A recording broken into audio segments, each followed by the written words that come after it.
কোটা সংস্কার আন্দোলন নিয়ে এবার মুখ খুললেন ঢালিউড অভিনেত্রী বুবলি। তিনি আজ সামাজিক যোগাযোগ মাধ্যমে একটি পোস্ট করেন। সেখানে তিনি বলেন, বাংলাদেশের এই পরিস্থিতি কখন শান্ত হবে, আর কত মানুষ শহীদ হবে। আমার ভাইয়ের বিচার চাই। এই দেশটা কারো বাপের টাকায় কেনা নয়। এটি বাংলার মানুষেরা জীবন দিয়ে স্বাধীন করেছে। কেউ একজন মাঝখান থেকে এসে দেশটাকে নিজের ইচ্ছে মতো চালাবে, সেটা মানা যায় না।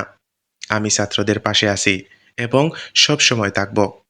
যারা অধিকারের জন্য মাঠে নেমেছে, আমি তাদের নিয়ে অনেক গর্ব করি। এই পোস্টটি অনেকে পড়ার পর বুবলির হয়ে কথা বলছেন, আবার অনেকেও বুবলিকে নিয়ে মজা করছেন। তারা বলছেন, এতদিন এত মানুষ শহীদ হলো, তখন কেউ কিছু বলেননি, কিন্তু ইদানিং দেখি এক এক করে সব সেলিব্রিটি মাঠে নামছেন। আপনাদের সোশ্যাল মিডিয়া পেজগুলো কি বিপদের মধ্যে?